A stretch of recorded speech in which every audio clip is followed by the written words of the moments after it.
자, 여러분도 오늘 이 사도행전 말씀을 읽었는데 이렇게 눈으로 한번 쭉 보셔도 이 말씀을 읽으시면서 여기서 하나님의 손길이 보이십니까? 이렇게 이 손이 보이진 않아도 여기서 하나님의 일하시는 그 손길이 느껴지고 보여져야 사실은 맞아요. 이 사도행전이 그렇습니다. 사도들이 앞장서서 일하지만 배후에, 아니 그 현장에 성령께서 지금 같이 일하고 계시거든요. 이 말씀을 이렇게 보면 하나님이 보이지는 않는데 이렇게 역사하고 계시다, 이게 딱 보여져야 돼요. 그래서 우리 33절 오늘 읽지는 않았지만 여기 보면 이런 말씀이 나오죠. 하나님이 오른손으로 예수를 높이시매 그랬어요. 자, 하나님이 오른손은 권능의 손, 능력의 손, 구원의 손이에요. 예수님을 높이셨을 때 우리 빌립보서 2장에서도 여러분 그 손이 보이죠. 하나님이 이렇게 예수 그리스도를 높이신, 부활케 하신, 그리고 승천하실 때 하나님의 손이 보여요. 그런데 십자가에서 과연 그 손이 보입니까? 십자가에서는 하나님의 능력의 손, 구원의 손이 떠난 것처럼 느껴져요.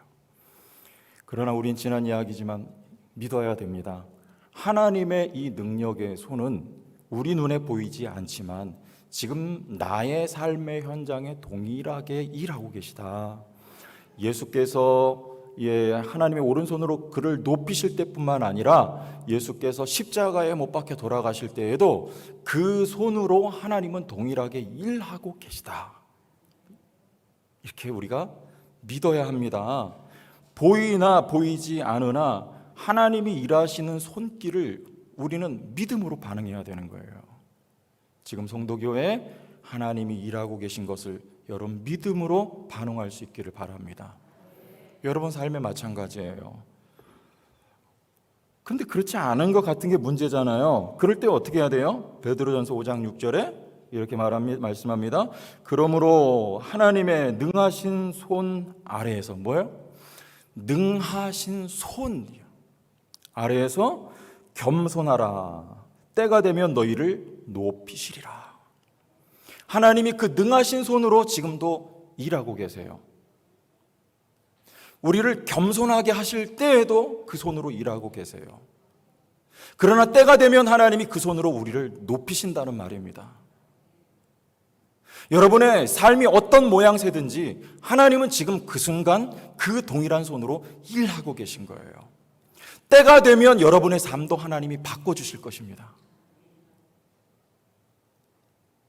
어떻게 해야 돼요?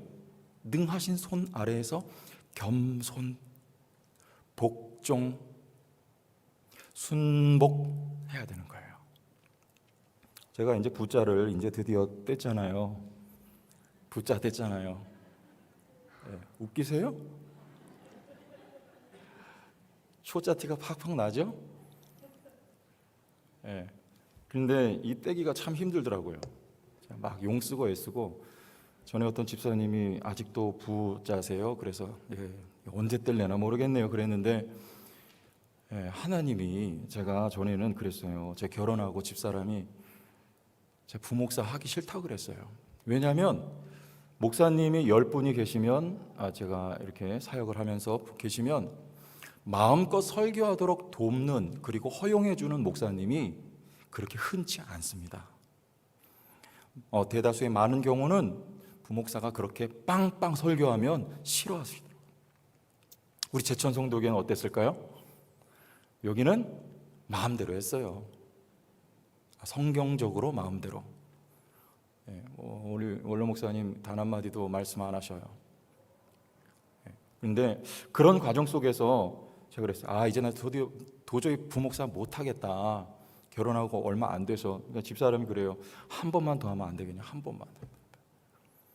근데 나 못하겠다. 그리고 탁 뛰쳐나갔어요. 그리고 간 데가 어디냐면 저기 선교단체에 들어가서 3년 동안 거기서 제가 훈련받고 배워가지고 내가 개척하겠다. 그리고 갔는데 어떻게 됐을까요? 고생했어요. 그렇게 하면 됩니까? 안 됩니까? 오늘 말씀대로 하나님의 능하신 손 아래서 겸손해야 되는 거예요. 그 모든 상황은요, 지금도 하나님이 능력의 손, 구원의 손으로 함께 하시는 그 순간이에요. 제가 어떻게 느끼든지 참 괴롭고 힘들어서 부교역자 생활 못 해먹겠다 할 때에도 하나님은 그 상황을 쉽게 변화시키시지 않고 그대로 유지시키셨던 이유가 있어요. 그 가운데서도 하나님의 역사하심이 있었기 때문에 그렇습니다. 그런데요, 때가 되면 높이시리라는 거예요. 때가 되면 네 마음의 소원대로 이루어 주시리라는 거예요. 왜? 그 마음의 손을 하나님 바꾸시거든요. 그때까지 겸손하게 기다리고, 지금도 하나님이 일하시고 지금도 하나님이 역사하고 계심을 믿는 눈이 우리에게 있어야 합니다. 그래서 이걸 뭐라고 해요? 하나님의 오묘한 경륜이라고 하는 거예요. 경륜. 우리 인생의 전 과정을 우리는 기복이 있고 어쩔 땐 좋고 어쩔 땐 안 좋지만 이 모든 과정을 하나님이 능력의 손, 구원의 손으로 딱 붙드시고 주관하고 계시단 말이에요. 결국에는 어떻게 되게 하십니까? 하나님이 뜻 가운데 우리를 복되게 세워주시는 거예요. 하나님이요. 때로는 유대인에게, 아니 왜 유대인만 선택하시는가? 때로는 유대인을 버리고 때로는 이방인들을 향하여서, 아니 왜 이방인인가? 이게 경륜이라는 말이에요. 경륜.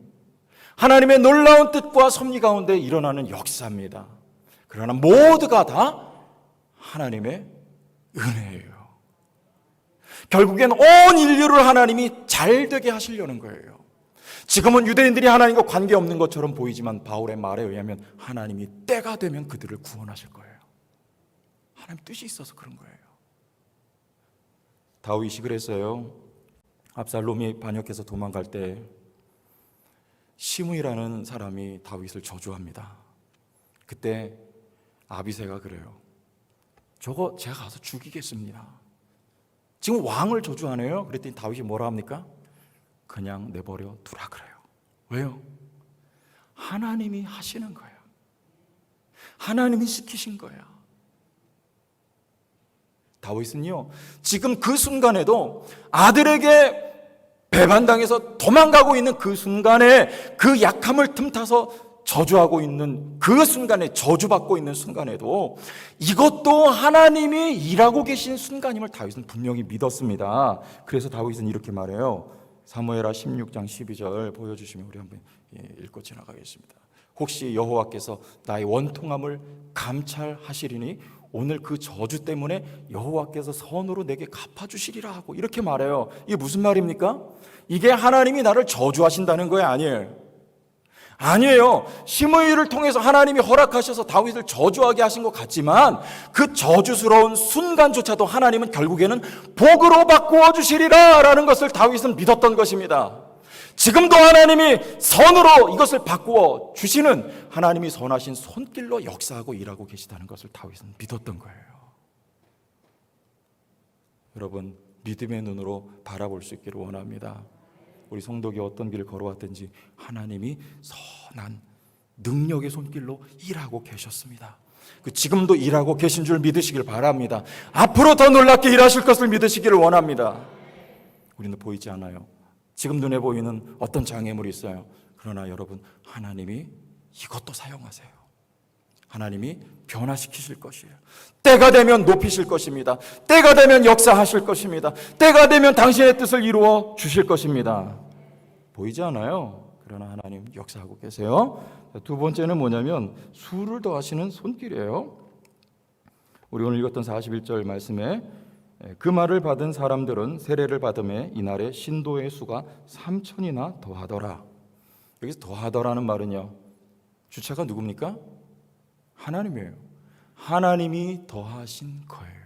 하나님의 손길이 보입니까? 이게 수동이에요. 하나님이 더하여 주신 거고 교회는 더함을 받은 거예요. 여러분, 성도교회의 수가 더하여지는 건 누가 하실 일입니까? 하나님의 손이 하실 일입니다. 그러나 그 손을 우리는 볼 수 있는 눈이 있어야 돼요. 그럼 왜 이제서야? 예수께서 사역하실 때는요, 12명 혹은 사도행전 1장 말씀해 보면 120문도가 모여서 기도했습니다. 예수님의 제자들이에요, 남겨진. 그럼 그때는 소수였어요. 그럼 왜 지금은 많은 수? 여기 몇 명이에요? 신도의 수가 3천. 우리 다음 장에 가면 5천 명. 그러나 장정의 수만 5천 명이면 여러분 몇 명입니까?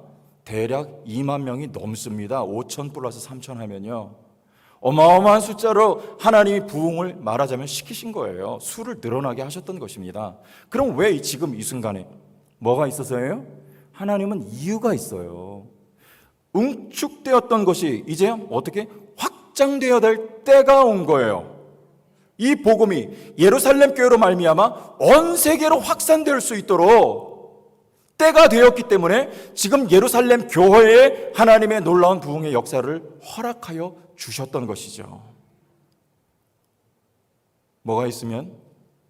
이유가 있으면 돼요. 이유가 있으면. 성도교회 이유가 있습니다.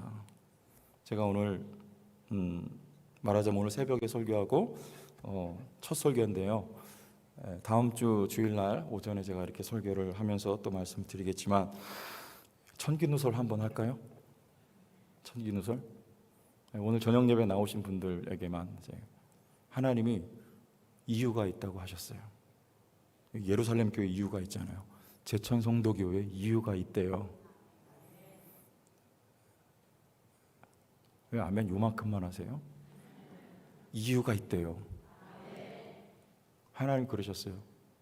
최 목사야, 네가 잘해서가 아니고 내가 할 일이 있어서다. 하나님이 하실 일이 있으시대요. 이유가 있는 겁니다. 하나님이 일하신다 하실 때는 여러분 뭐가 있는 거예요? 이유가 있어요. 그런데 일하실 때는 반드시 하나님은 통해서 일하세요. 통해서. 엘리야에게 하나님이 하늘에서 뚝 떨어뜨릴 수도 있지만 까마귀를 통해서 일하셨어요. 그럼 하나님이 성도교회를 통해서 일하실 때 어떻게 해요? 하나님이 여기를 뭘 만드십니다. 뭘요? 그릇을 만드시는 그릇을요. 그릇은요, 질적 성장, 양적 성장. 성도교를 하나님 질적으로 성숙하게 하시고 그리고 양적으로도 일으키실 거예요. 그래서 그런 그릇을 만들어서 이유가 있기 때문에, 하나님이 하실 일이 있기 때문에 질적인 성장을 이루고 성숙을 이루고 양적인 성장도 이루어서 하나님이 성도교회를 통해서 일하실 줄로 저는 믿는 거예요. 여러분 성도교회 나오면 복 받을 줄 믿으시길 바랍니다. 여러분 주변에 말하세요. 성도교회 나오면 복 받습니다. 연습 한번 할게요. 성도교회 나오면 복 받습니다. 시작. 여러분 가정이 복을 받고 사업도 복을 받을 거예요. 여러분 자녀들도 다 복을 받을 거예요. 왜? 이유가 있기 때문에요. 이 교회를 통해서 하나님이 하실 일이 있기 때문에요. 기복주의가 아닙니다. 기복주의 잘못 말하면 반쪽짜리 신앙돼요. 기복주의가 되면 안 되지만 하나님은 복의 근원이세요. 영적인 복뿐만 아니라 이 땅에 살아가는 복도 주세요. 왜? 쓰임새가 중요한 거예요. 주님의 이유로 쓰임 받으면 되는 것입니다. 뭐만 되면 돼요? 이거 되면 돼요. 이거 한번 읽어요. 시작. 이게 무슨 말입니까? 난데없고 뜬금없어요? 질서 말하는 거예요. 하나님이 창조하신 모든 만물, 왕은 누구예요? 하나님이 통치하시는 그 피조 세계를 보실 때 심히 좋았더라 이거예요. 다음 주일 설교 예고편입니다. 우리 성도교회 하나님이 통치하시는 거예요. 이 교회는 그 통치를 받는 교회가 되는 겁니다. 그분으로부터 복이 흘러내려오는 거예요. 여러분 복을 받는 거예요. 이 질서가 세워지면 되는 거예요. 우리의 신경, 우리의 관심은 이 질서가 오롯이 세워지는 거예요. 교회가 복을 받아요.